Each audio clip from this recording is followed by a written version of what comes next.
Welcome back to FM Storey. We're approaching the midway point of Season 8 of the Sporting Save. We've started the season brilliantly. We've got a 100% record in the league. We're doing reasonably well in the Champions League as well.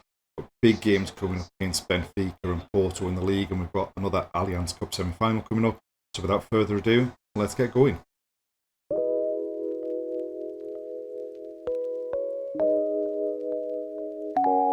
Since the end of the last episode, we've had a pretty decent run. One slightly disappointing game in the Champions League. We started with a 2-1 win away at Tondela. Really, we weren't at our best. We got an early goal. They pulled one back before the half hour, and we went back in front just before half time. But really, the second half, we weren't good. They didn't create an awful lot either. So not the best performance, but at least we got the win and maintained that 100% start to the league season. We were then at home to Casapia in the league and really turned on the style. We were 2-0 up after less than 10 minutes, 4-0 up at half time, ended up winning 9-1. Cordoas picked up a hat-trick, Pedri picked up a couple. Kisidou was outstanding on the wing. He's really come into his own in that position, and is really kind of forcing his way into being a starter, and he picked up 3 assists in the game. We were able to bring players on in the second half to get some game time as well, and really a really strong performance, and just continuing that 100% record at the start of the league season. We then went away to Dortmund in the Champions League and really did next to nothing. I mean, if you look at that, I don't think I've ever seen our XG match story look as bad as that.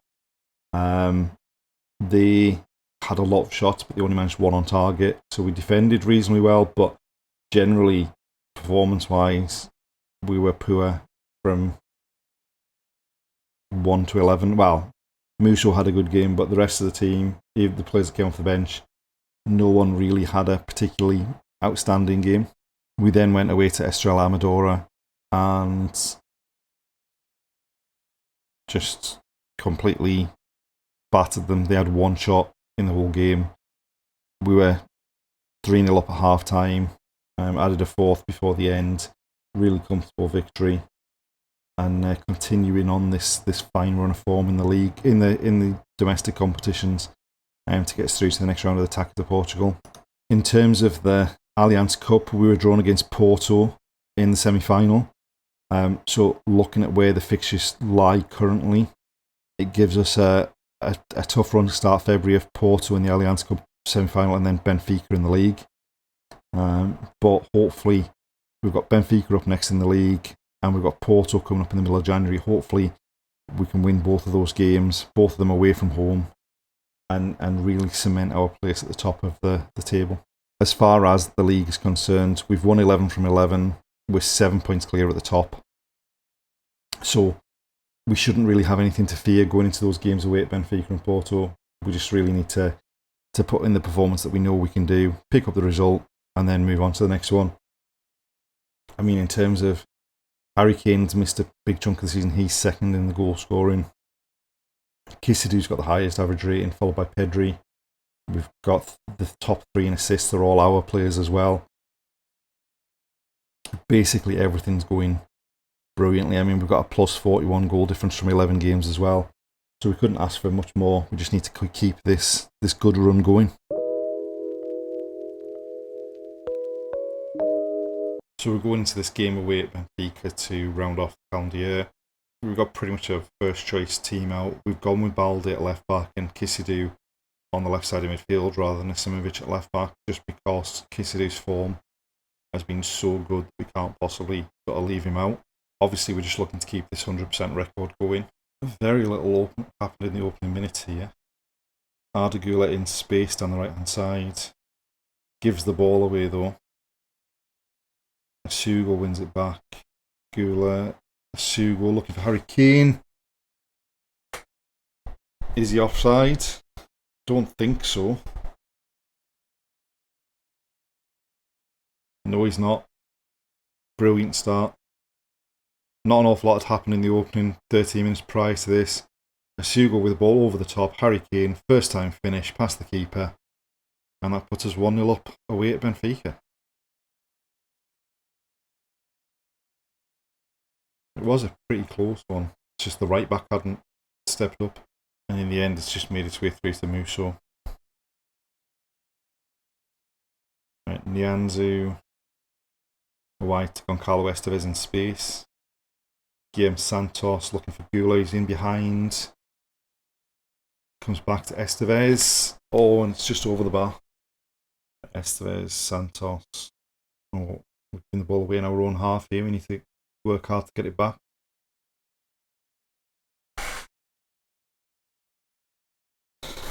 Yeah, just not very good at all there. Gave the ball away in a stupid position. Didn't close down. Gave them too much space. And he gave the keeper no chance.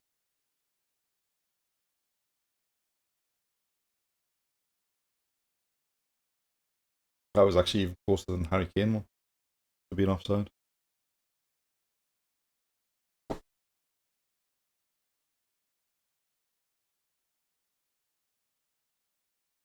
Bit of a lunge, but Kissidou's got it now. Wide to Balde. Back into Kissidou. Is that a penalty? To me, I think the defender got the ball, but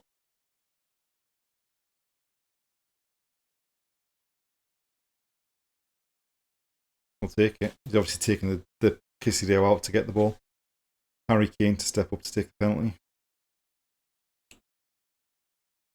And beats the keeper. Bottom corner. That's us back in front.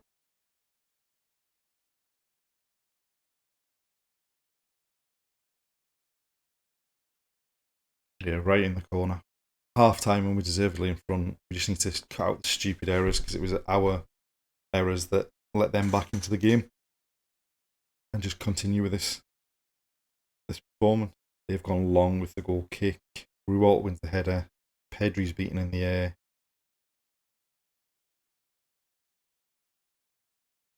Right, passed it around us.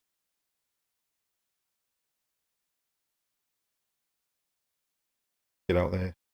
We got a block, but then Gendry somehow got the shot in as well. Oh, come on. This is got to be the last attack of the game. Can we hold out? No.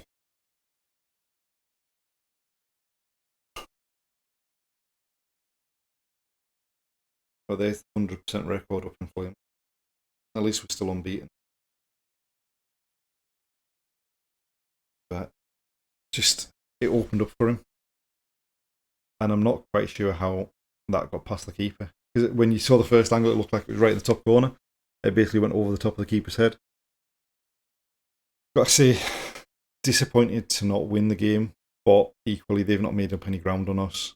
If we can at least not lose to Porto in the next game against them, or the game against them in January, then we're still in a really strong position, and at least we're still unbeaten. I just need to pick up the form again from here and start winning some games again.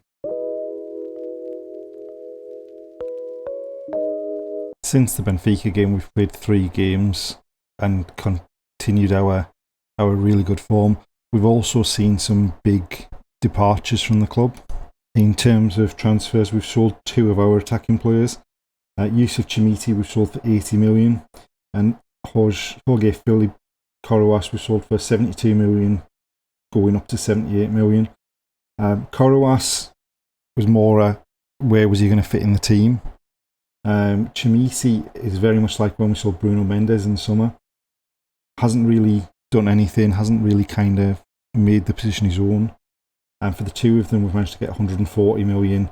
I mean, another 72 million for Koroas was a bit too much to kind of turn down. We are looking to bring 3 players in, 3 20-year-olds, all for a lot less money, who are, it's all, we're triggering minimum free release clauses for them all.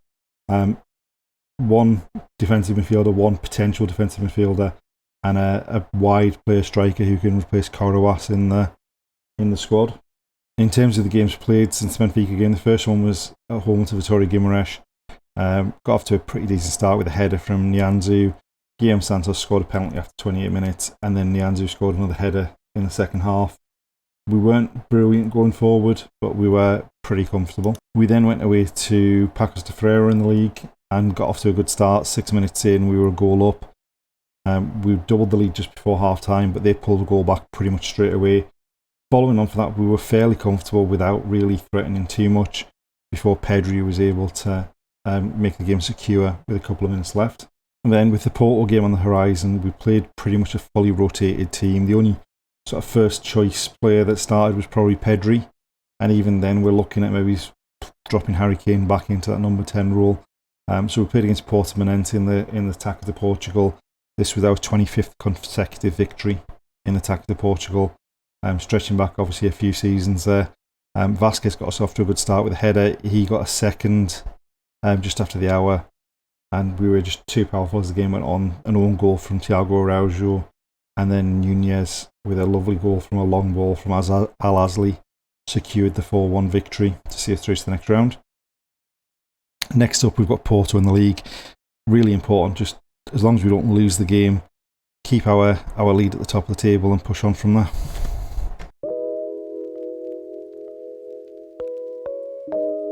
Going into the game against Porto, they're playing what we kind of expected. We've gone pretty much the same team we would normally play. We're playing Harry Kane in the 10 with Ruben Alonso up top.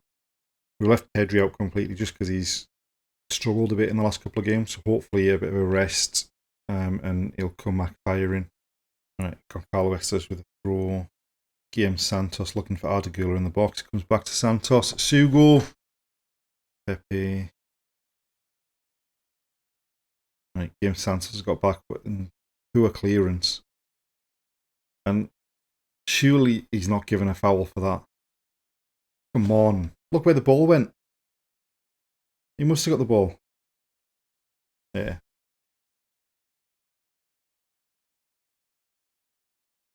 Well cut out by... Oh, what was he doing? It was well cut out by Nyanzu, and then he just gifted the ball back to him.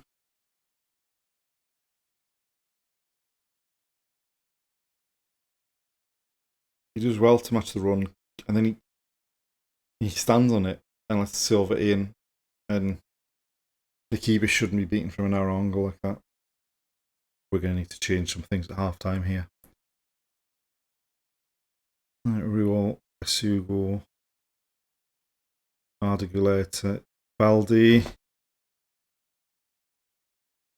Can't be offside. Surely it's not offside. Yeah, that's fair.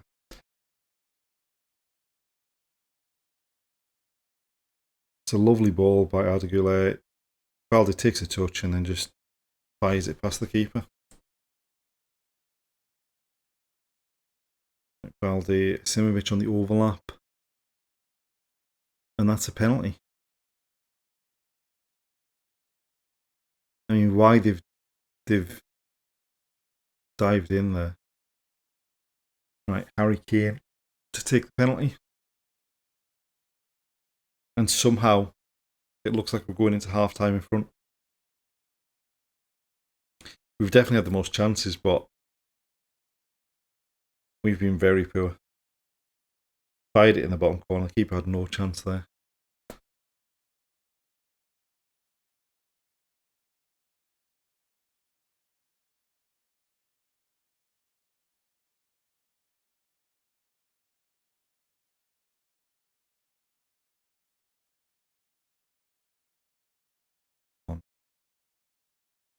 Oh my god.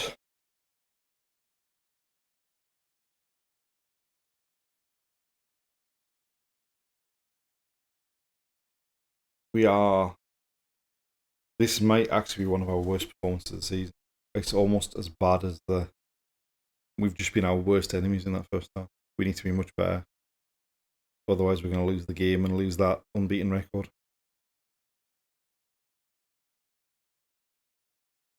Right, Pisidou wins it back. Finds Baldi going forward, and that's got to be a red card, referee. Right, Santos with the corner. Ruel at the near post. And that's us in front.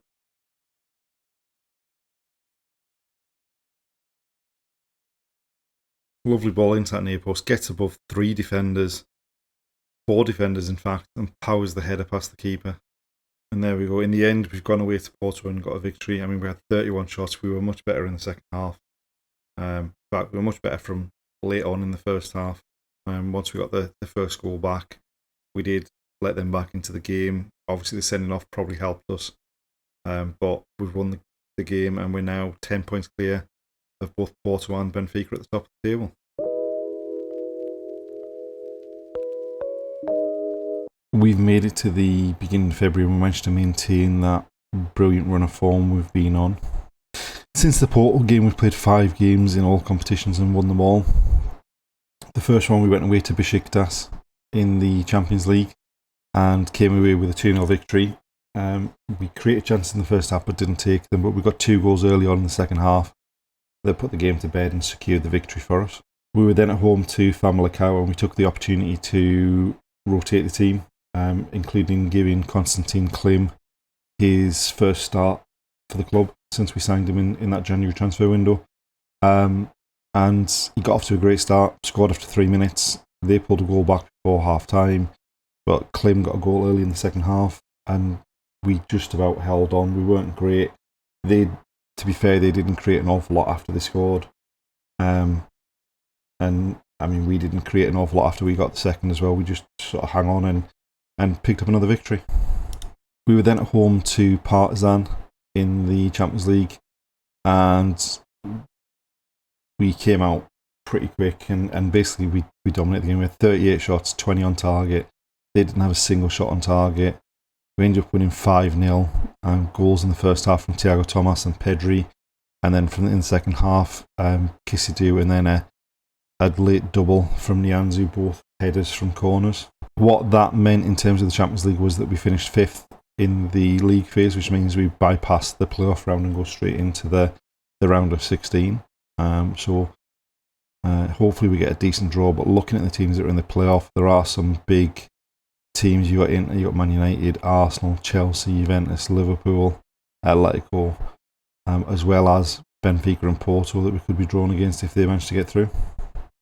We were then at home to Maritimo in the league, and with an eye on the 2 games coming up, which were the Allianz Cup semi-final against Porto and the league game against Benfica, we went back to that team that played against Famalicão largely. There was a few changes. Pedri played in the number 10 role, which was a mistake because he ended up going off injured. But Filip Krastev got an early goal.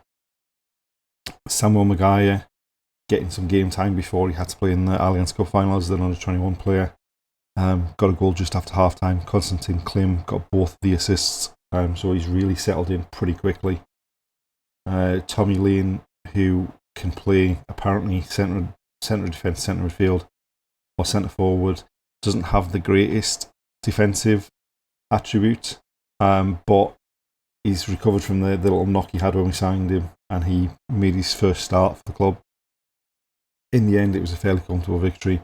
They had a fairly decent chance after we went 2-0 up, but otherwise it was pretty straightforward. And then we made it to then we had the semi-final of the Allianz Cup, which we won. It's our 19th consecutive win in the competition.